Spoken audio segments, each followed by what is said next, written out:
Γεια σας, παιδιά. Καλώς τα παλικάρια. Καλησπέρα, τι κάνουμε.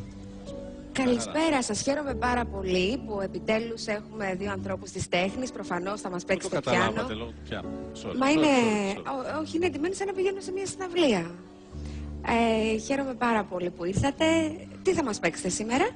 Πρώτα είναι το Godfather, μετά της Carmen. Α, Μπιζέ. Μάλιστα. Και μετά έχουμε επιλέξει το... Τα παιδιά του Πειραιά. Τα παιδιά του Πειραιά. Μπράβο σας. Πολύ ωραία. Άρα, όπως καταλάβατε, εσείς οι ακαλλιέργητοι, θα ακούσουμε ένα κομμάτι ακάτρεμα, γιατί έχουμε ένα πιάνο, θα μας παίξουν δύο κύριοι, οπότε προφανώς θα ακούσουμε ακάτρεμα. Συγγνώμη, αλλά δεν ταιριάζει με αυτό που θα πω. Είδε ο γύφτος στη γενιά του και αναγάλιασε η καρδιά του. Σε βλέπω σήμερα ενθουσιασμένη. Τέλεια. Και πραγματικά ανυπομονώ να σας ακούσω. Εγώ περισσότερο από όλους. Ευχαριστούμε πάρα πολύ, να είστε καλά. Αρχίζουμε.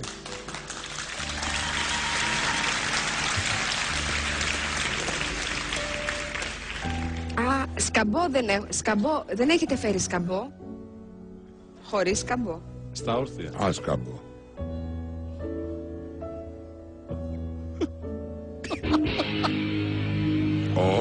Τι κάνατε?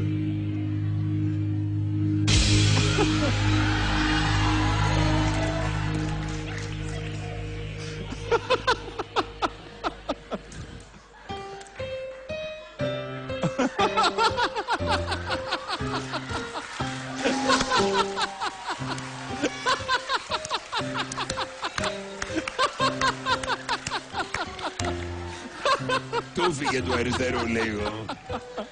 Τα χτύπησα.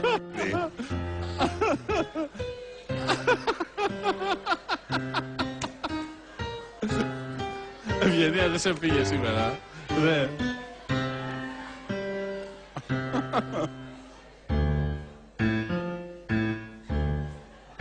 Γερακίνα.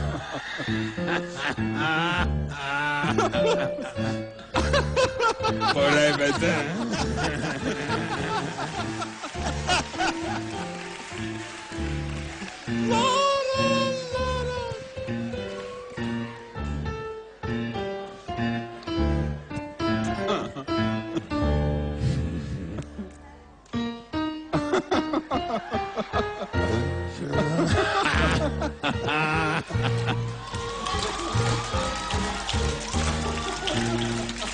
Αν και το έχω ξαναδεί, έτσι στο YouTube, για να μην κοροϊδευόμαστε.